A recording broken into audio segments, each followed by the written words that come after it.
Good afternoon. Yeah, good evening, all of you. BSc Part 3.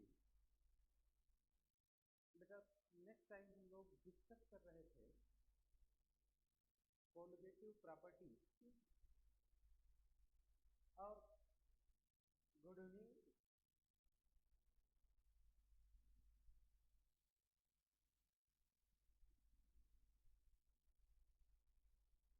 Colligative property discuss कर रहे थे। अब हम आज कोलिगेटिव प्रॉपर्टी में हम लोग डिस्कस किए थे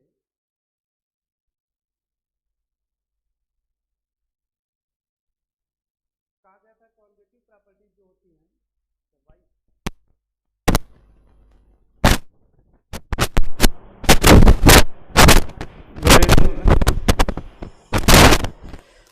देखिए वॉइस बहुत स्लो है, वॉइस आ गई ना?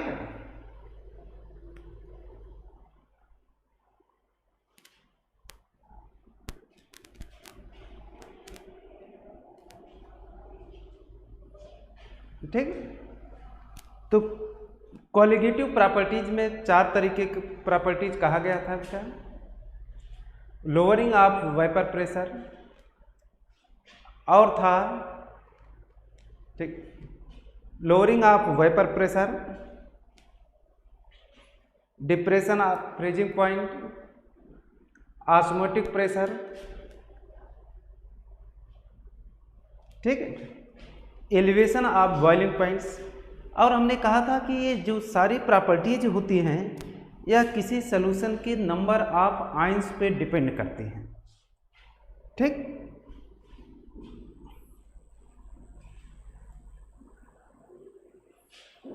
तो नेक्स्ट हेडिंग डालिए बेटा। थर्ड आपका प्रॉपर्टीज है depression,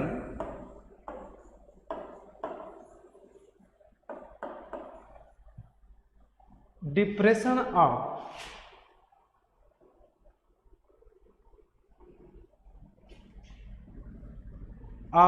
freezing point,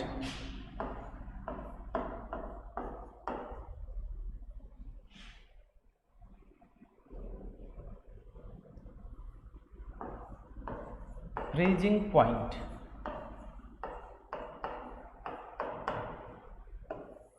third very important property, depression of freezing point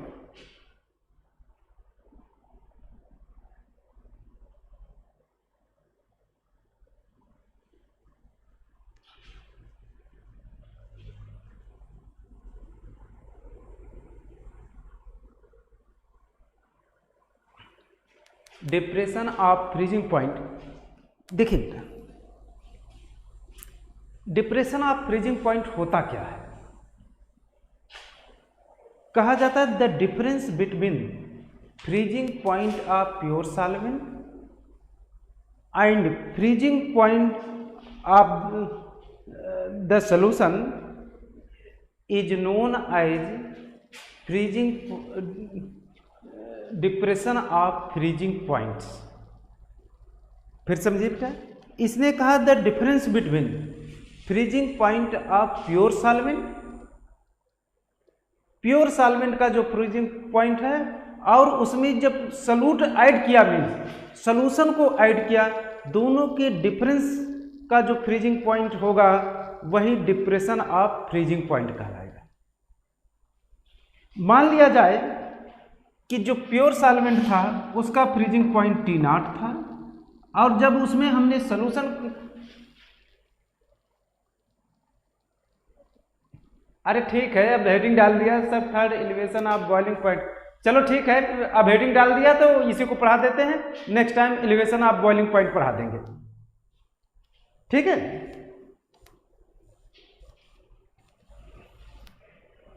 तो देखिए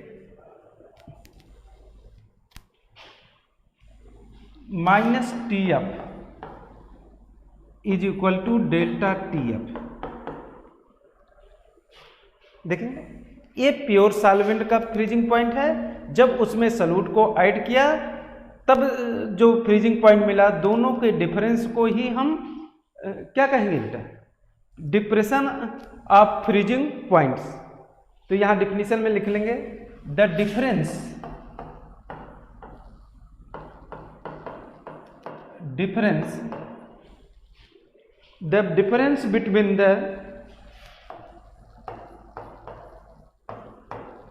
between the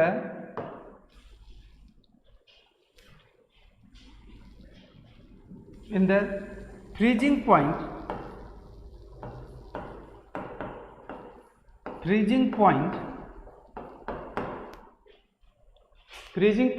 of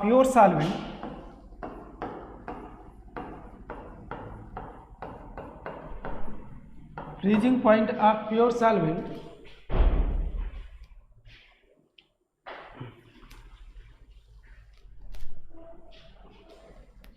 pure solvent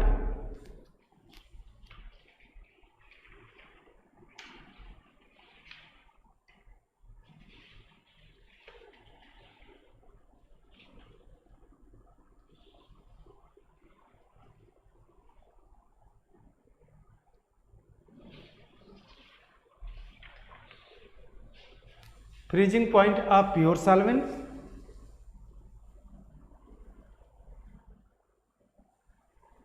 and the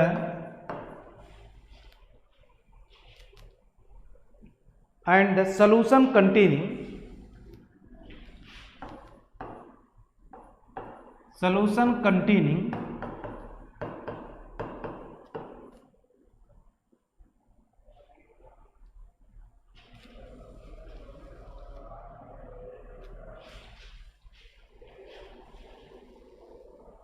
containing the volatile solute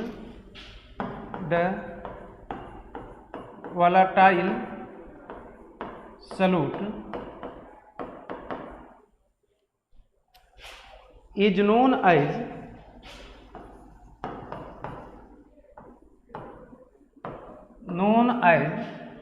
depression of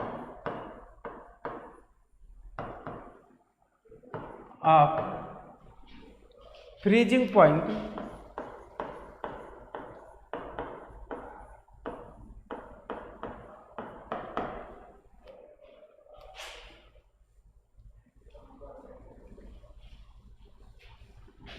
if T naught is the freezing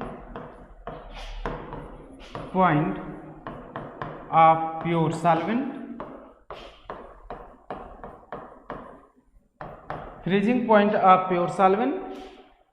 and TF is the freezing point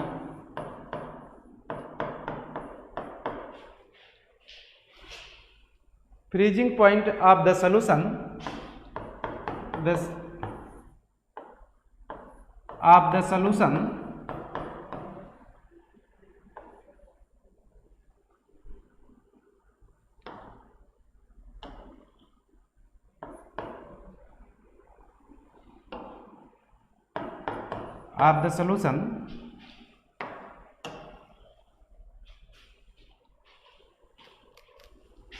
then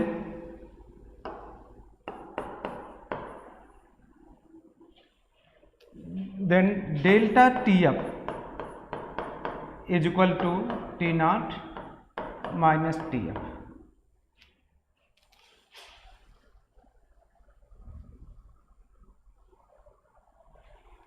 The difference between the freezing point of pure solvent and the solution containing the volatile solute is known as depression of freezing point. If T naught is the freezing point of pure solvents and TF is the freezing point of the solution, then delta TF is equal to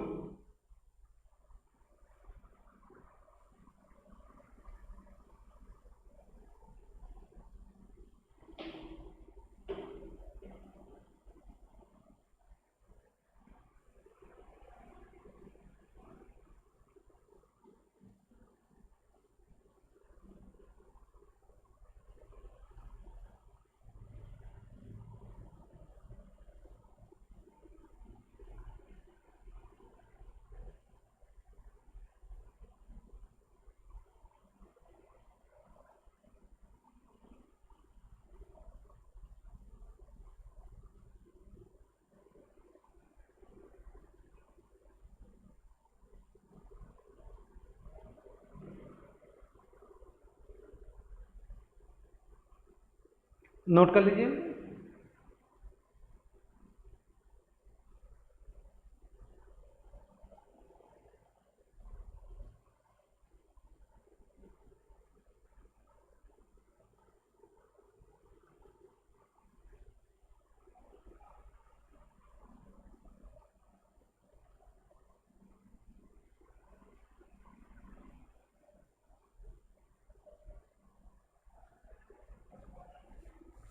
एक minute wait करिए।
Note sir मुझे लगा कि लिखा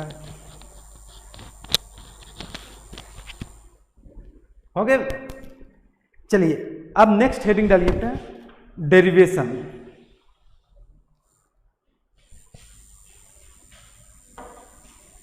इतना चीज clear हो गया। अब हेडिंग डालिए बेटा, डेरिवेशन।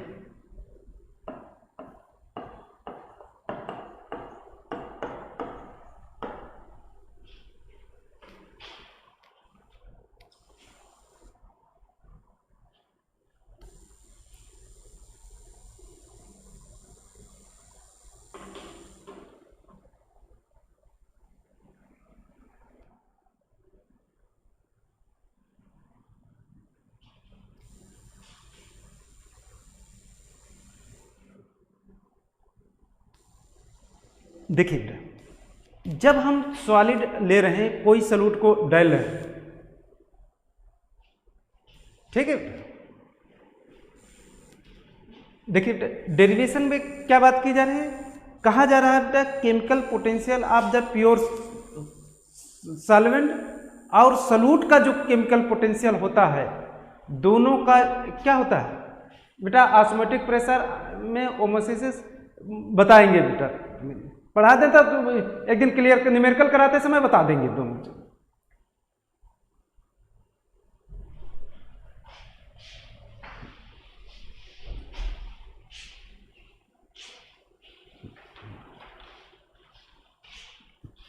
तो जो केमिकल पोटेंशियल है बेटा, वह सॉलिड का और हमारे जो सॉल्यूशन का है, दोनों क्या होगा, एट इक्विलिब्रियम कंडीशन पर सेम होगा।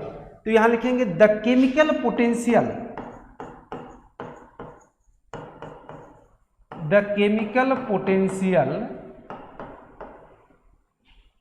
The chemical potential of the solid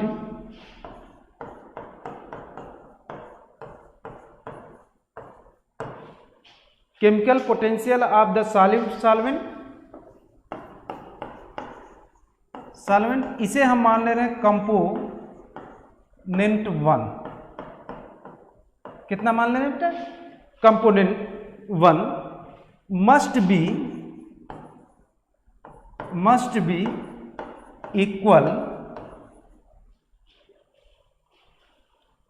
B equal to the chemical potential, to the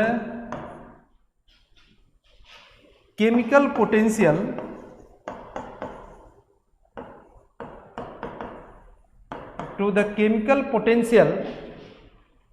of the liquid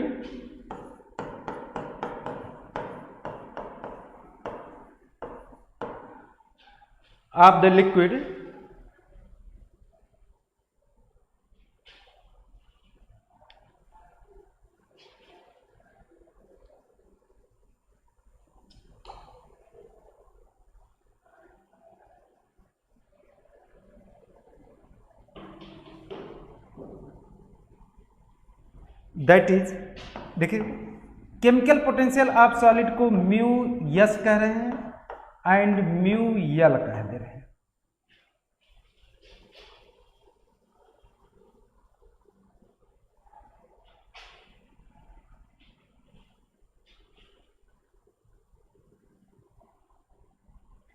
देखिए या इसे देखिए, अगर डी के फॉर्म में लिखना है या ऐसे इसे लिख सकते हैं क्या, d mu S is equal to D mu L, चाहे जो लिख लीजिए।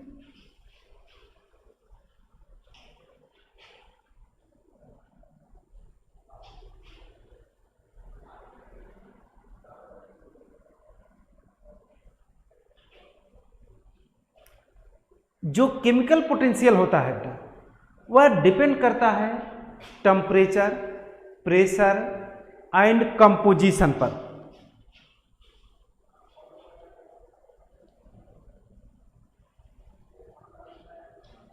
यहां लिखेंगे since we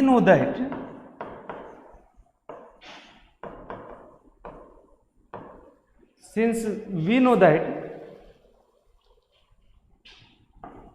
mu N S is equal to function of temperature comma pressure and mu L is equal to function of temperature comma pressure and एक्सम।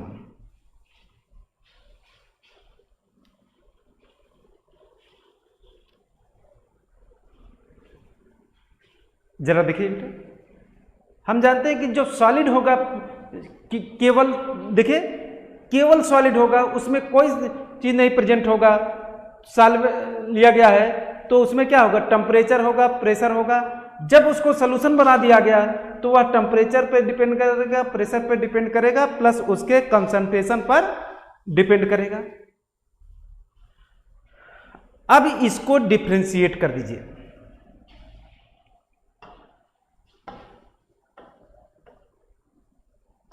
लिखेंगे on differentiating above equation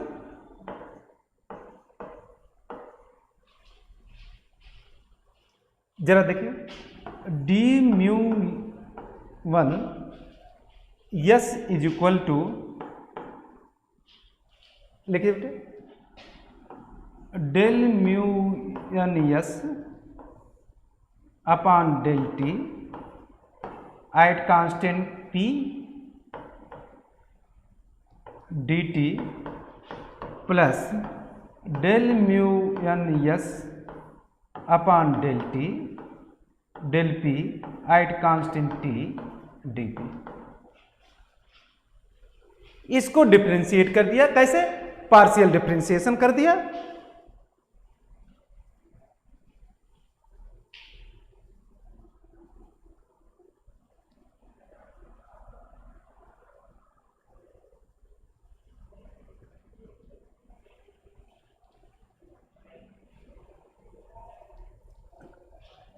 यहां लिखेंगे at constant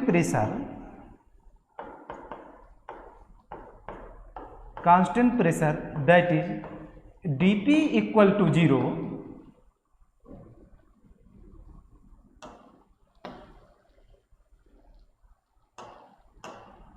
thus above equation becomes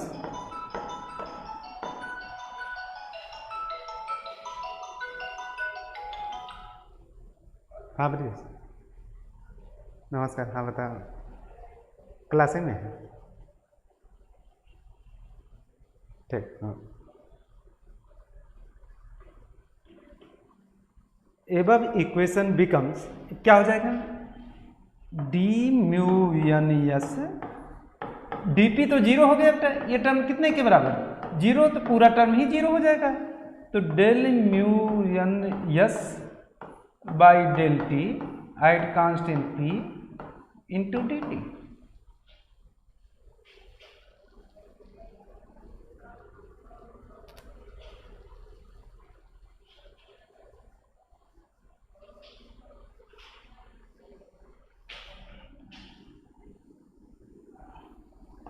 D mu N S is equal to minus S one bar d T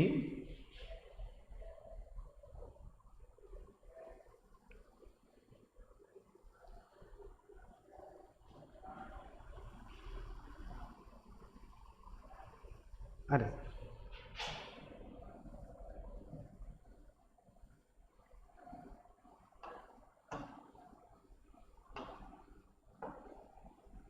yes one S d T because del mu N S over del T is equal to minus S one yes.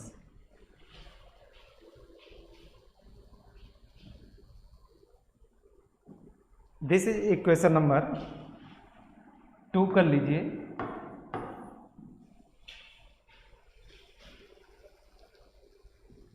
ठीक है, इस पूरे term को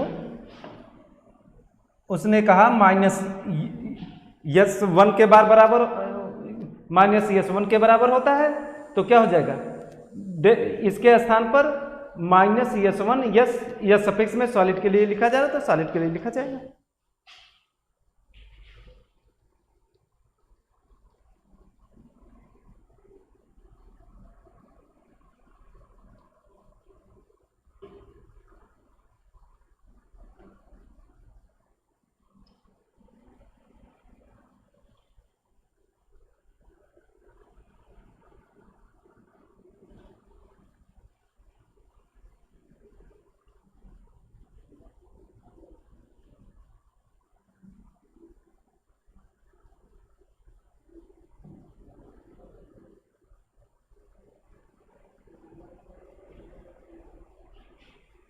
note हो गया। वैसे actual बेटा इसे यशवन बार लिखा जाना चाहिए, लेकिन बुक में नहीं लिखते हैं तो आप भी मत लिखिए, काम चला दीजिए ऐसे।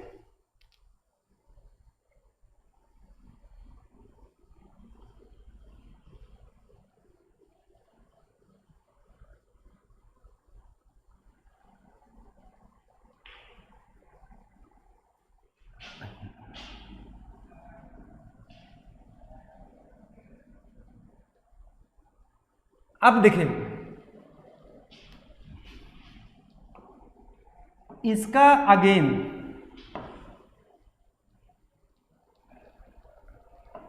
On partial differentiation of equation, इसे 2 मान लीजिए, इसे 2 करिए, इसे 3 कर लीजिए। And partial differentiation of equation 2 is, इस वाले टर्म को नहीं करना, इसको तो कर चुके हैं, इस सेकंड टर्म को करेंगे। तो D mu L is equal to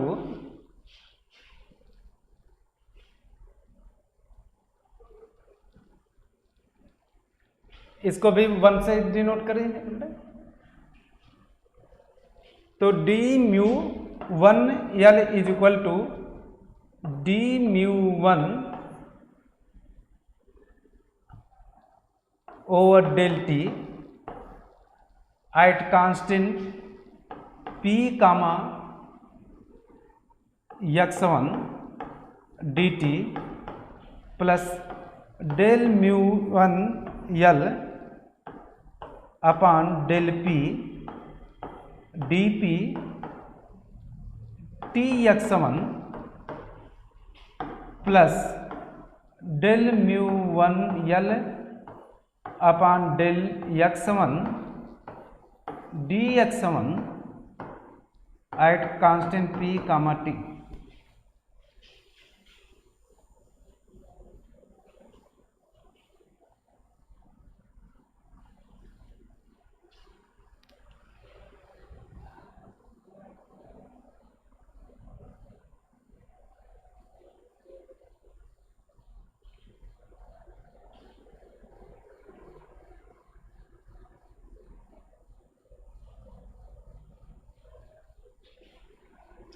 note कर लीजिए इसे।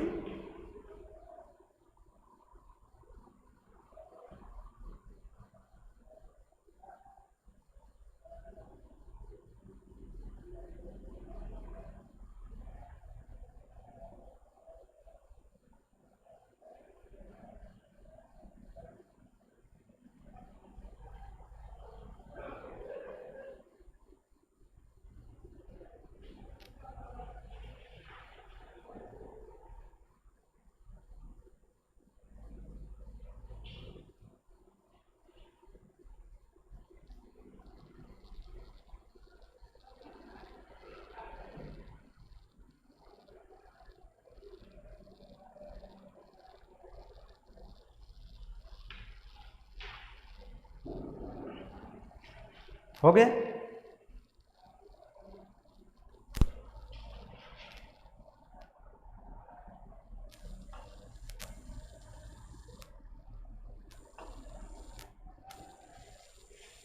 यहां से देखिए,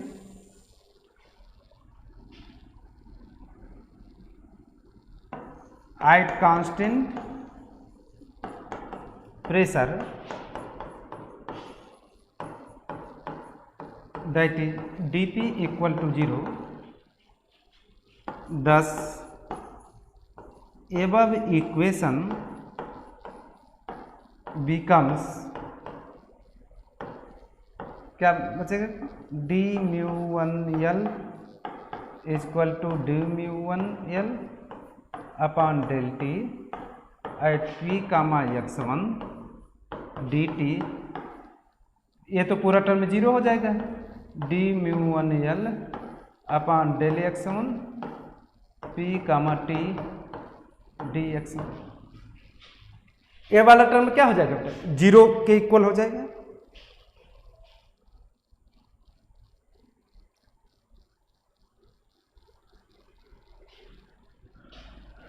अब जरा देखिए, अभी ऊपर आप लिख के आए हैं बेटा कि d mu1 L is equal to minus S1 L dt plus del mu1 L by del x1 at constant p comma t dx1 because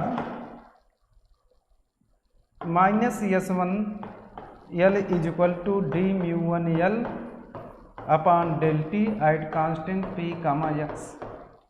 for binary के लिए, फॉर बाइनरी सोल्यूशन तो minus S1 bar L is equal to S1 L होना चाहिए, तो यहाँ बेटा बार, लेकिन binary solution के लिए क्या होता है, दोनों बार लगाएं, चाहे ऐसे करें, दोनों केसेज में वैल्यू सेम ही होती है, तो हम लोग यहाँ लिख देते हैं फॉर बाइनरी सोल्यूशन के लिए minus S1 bar L is equal to S1 L।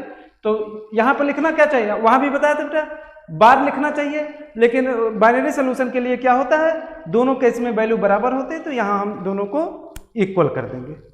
This is equation number 4।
हो गया?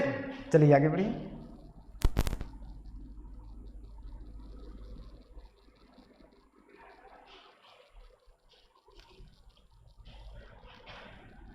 ये होता है बेटा for an ideal solution D mu L is equal to minus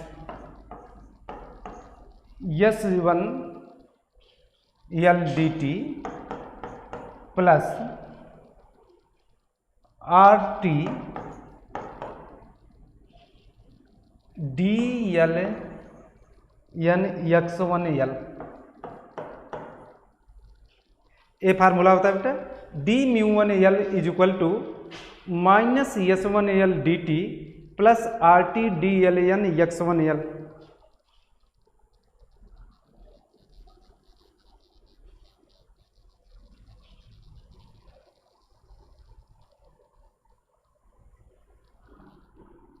इसको बेटा निकाला जाता है, डायरेक्टली निकाल के आप रिजल्ट्स लिख दीजिएगा।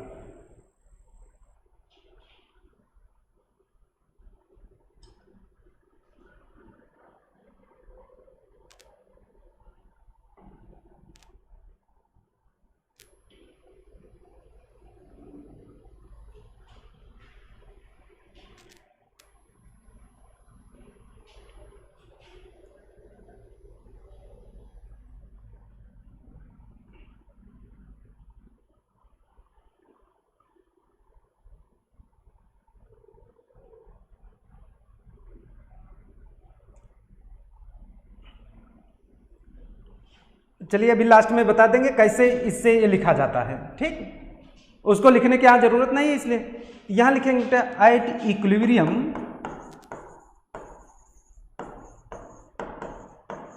अगर हम इक्विलिब्रियम कंडीशन की बात करते हैं बेटा तो mu one L is equal to mu one S, और चाहे ऐसे लिखें D mu one L is equal to D mu N S. देखिए चाहे डिफरेंशियल फॉर्म में लिखें चाहे ऐसे लिखें।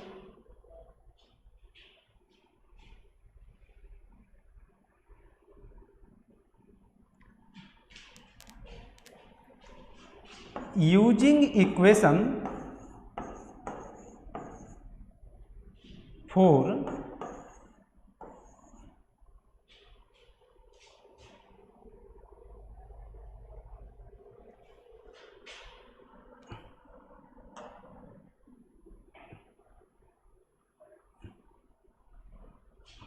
यहां देखिए बेटा 3 d mu N S is equal to minus S1 d T, ठीक। Using equation 3 d mu N S is equal to minus S1 S D T, यहां लिख सकते हैं बेटा यूजिंग इक्वेशन 4 एंड 3 तो minus S1 S D T is equal to, यहां से देखिए इसकी वैल्यू को आप लिख लीजिए D mu one L is equal to minus S1 L D T plus R T D L N x1 L.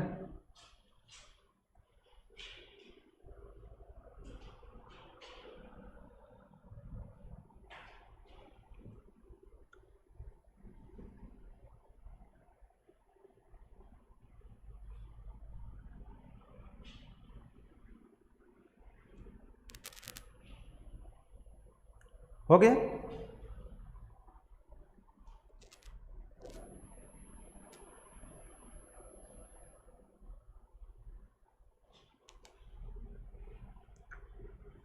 इस टर्म को इधर ले जाइए तो क्या लिखा जाएगा S1 L minus S1 S D T is equal to R T D L N x1 L.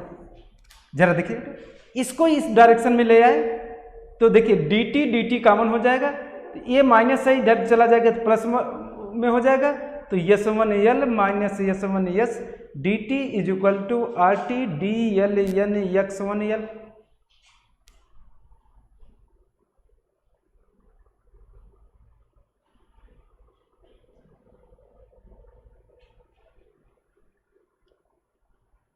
ठीक, अब इसको क्या लिख सकते हैं बेटा, डेल्टा यस एफ लिख दे रहे हैं is equal to S1L minus S1S is the molar entropy change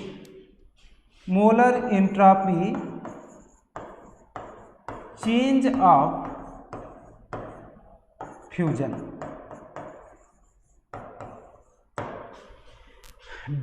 इस पूरे टर्म को क्या क्या है, डेल्टा एसएफ का, delta SF is equal to final minus initial is the molar entropy change of fusion हो जाएगा।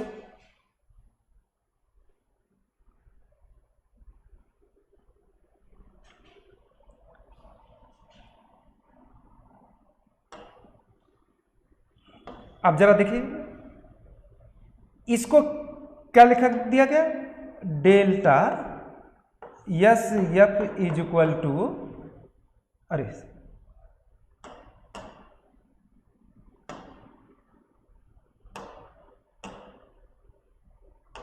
Delta S F d T is equal to R T D L N X1L। This is equation number 6।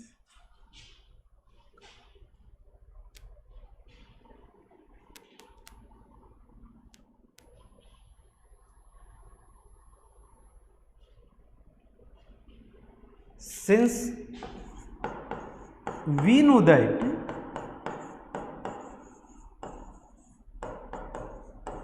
देखिए जरा delta H delta G is equal to पढ़ा होगा बेटा, delta H minus T delta S पढ़ा होगा। Delta G equal to 0 equilibrium condition पर, तो delta H is equal to T delta S, delta S is equal to delta H by T. आपने पढ़ा होगा कब, जब यह हम इक्विलिब्रियम की बात करेंगे तब। We know that delta H F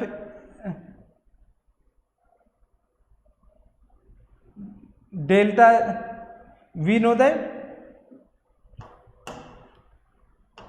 delta S is equal to delta H upon T.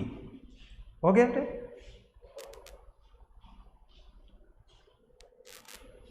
यहां क्या करेंगे, एफ लगा देंगे, इसे एफ लगा देंगे, where delta H F is the molar enthalpy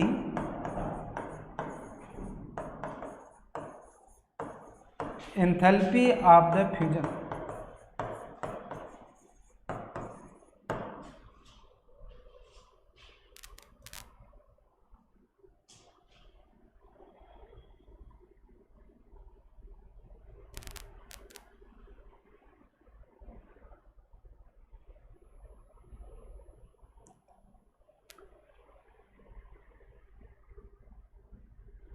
अरे चाहे कंपेयर कर लो, चाहे यूज कर लो, using equation 4 and 3।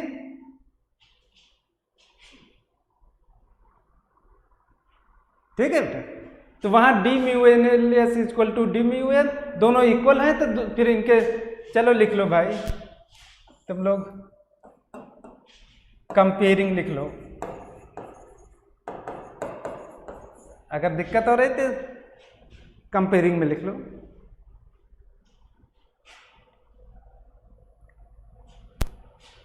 Thus, equation 6 becomes,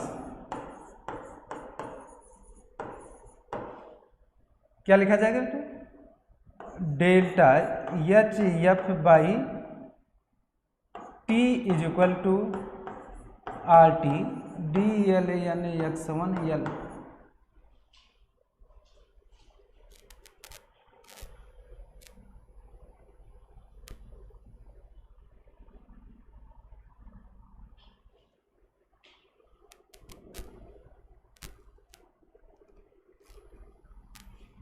अब जरा देखिए,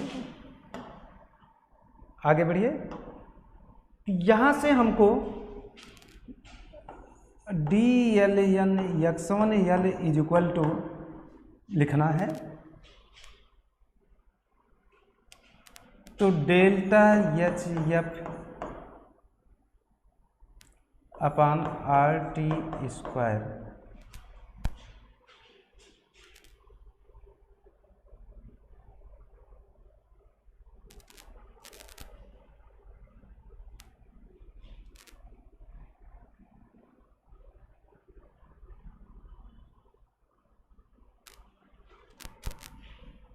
इंटू यहाँ बेटा डी टी भी बना रहेगा, सॉरी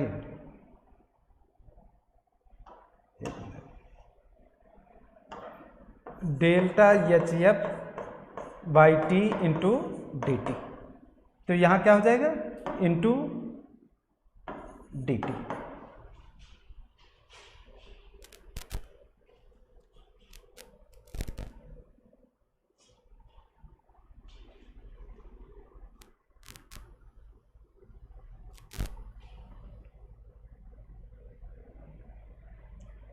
एट्टी देखिए बेटा, डी टी था ना, डेल्टा एच एफ का delta H F upon T into D T is equal to R T D L N X one L.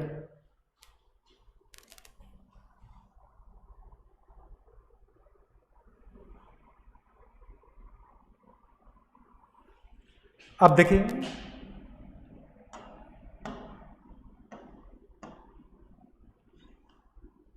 हम मान ले रहे हैं कि बेटा कि मोलर एंथैल्पी ऑफ फ्यूजन वह क्या है बेटा, रिमेन्स कांस्टेंट है ओवर द टेम्परेचर। तो यहां लिख लेंगे assuming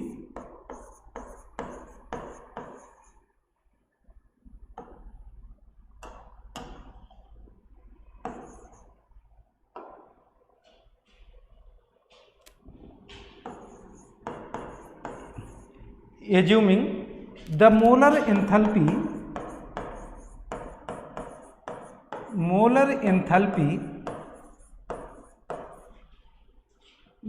enthalpy of fusion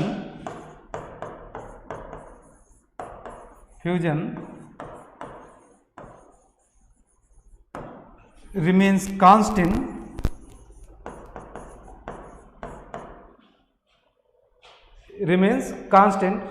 over the temperature range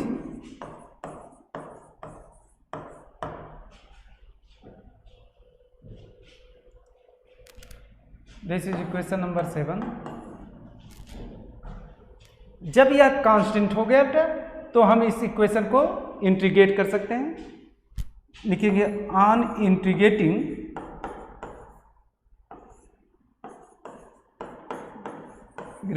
equation 7 with limit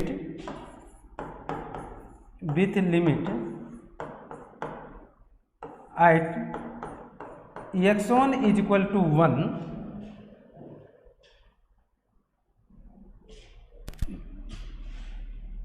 t is equal to t naught, the freezing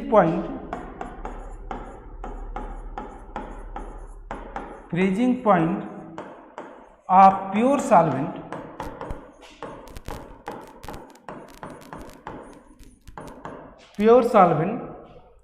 and at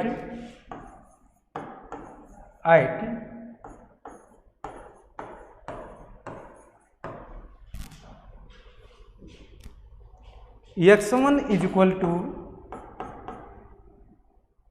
x1 and t is equal to TL। इधर देखिए, जब हमने x1 is equal to 1 रखा, means कोई भी solute हमारे present नहीं है। देखिए क्यों? क्योंकि x1 plus x2 is equal to कितना होता है 1। अगर x1 इज इक्वल टू 1 हो गया तो x2 इक्वल टू 0 हो जाएगा। ठीक, तो इसका मतलब उस केस में हमेशा प्योर सॉल्वेंट की बात की जाएगी, मीन्स कोई भी सॉल्यूट उसमें प्रेजेंट नहीं है। इक्वेशन को इंटीग्रेट कर दीजिए तो क्या मिलेगा? dln x1 l लिमिट क्या हुई तो 1 से x1 is equal to delta H F upon R D T by T, limit क्या होगी टी नॉट से टी एफ।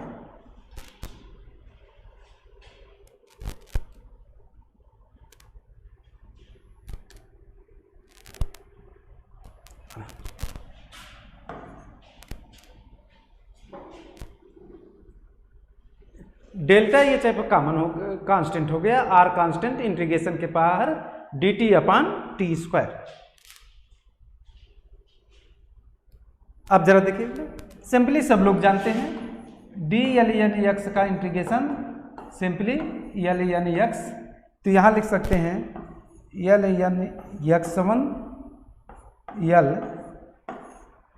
1 से x1 is equal to minus delta H F upon are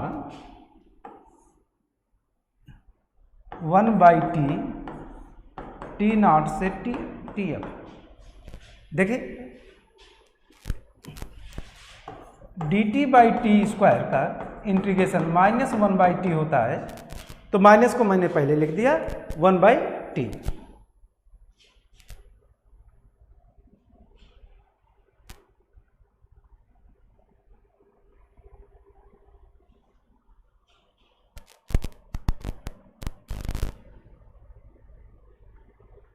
इधर देखिए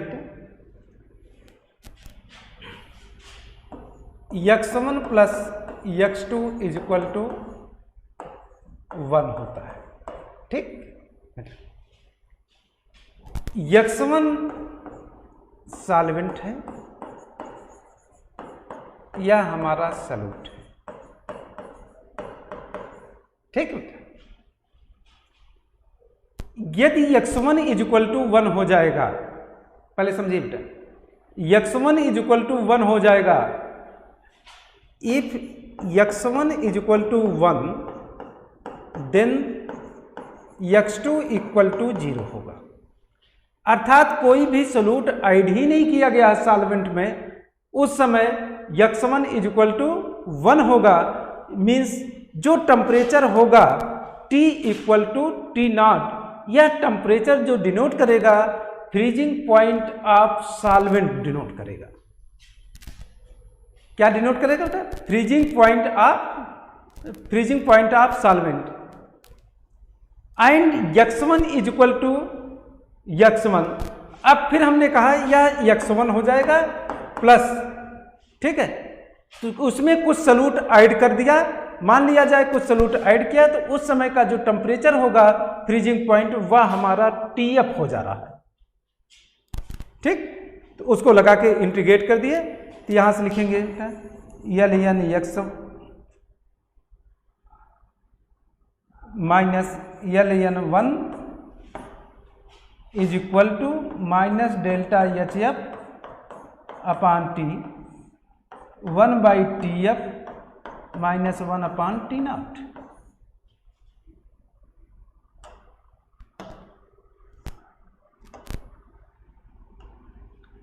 इसे लिखेंगे L N X 1 because L N 1 equal to 0, तो क्या बचेगा minus delta H F upon T F minus T naught, अरे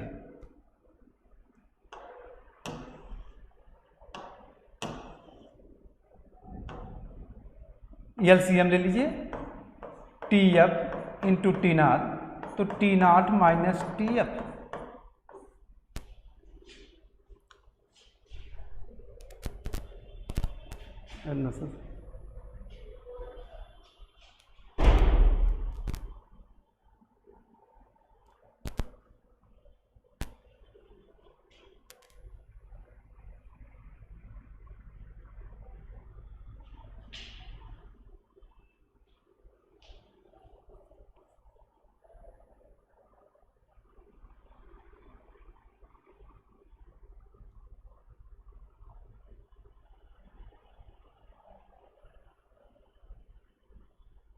हो गया?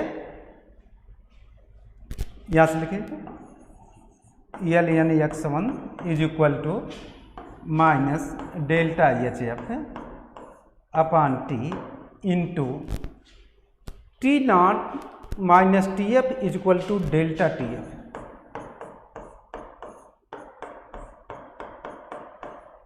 Because delta T F is equal to T naught minus T F. शुरुआत में ही पढ़ चुके हैं आप।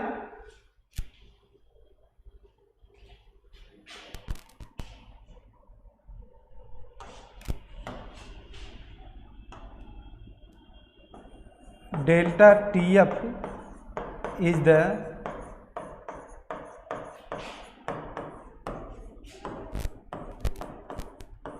Freezing point of TF is the freezing point,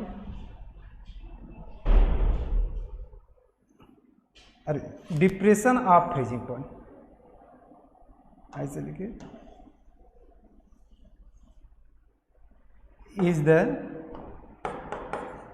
depression of freezing point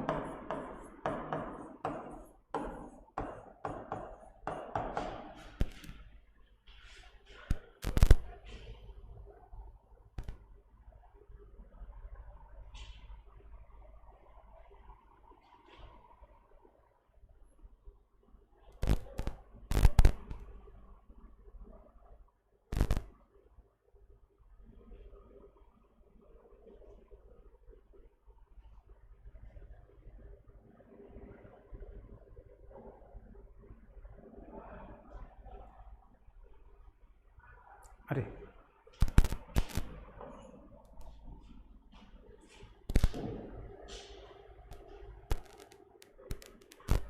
अरे एक मिनट, ये तो आर था, सॉरी, आर आर, एक मिनट, आर है, सॉरी बेटा, सुधार लीजिए इसको।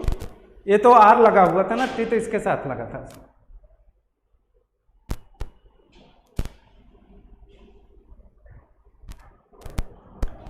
हो गया?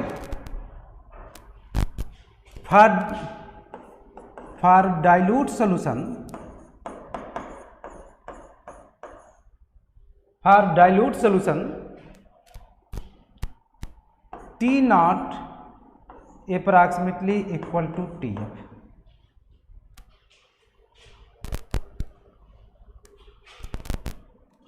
and LN x1 is equal to LN 1 minus x2।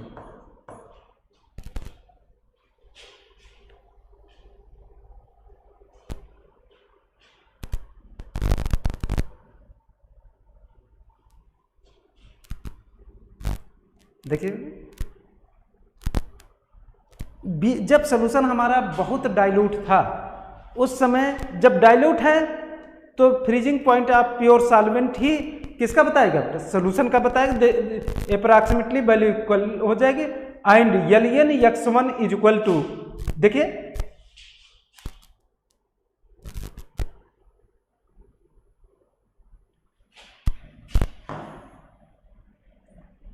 LN x1 is equal to, क्यों?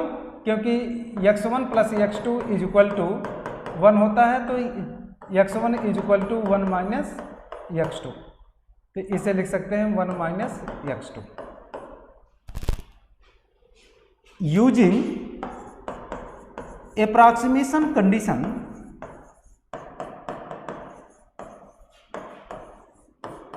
Using approximation condition ln 1 minus x2 approximately equal to minus x2। हाँ बस छोड़ दिया कि 10 above इक्वेशन बिकम्स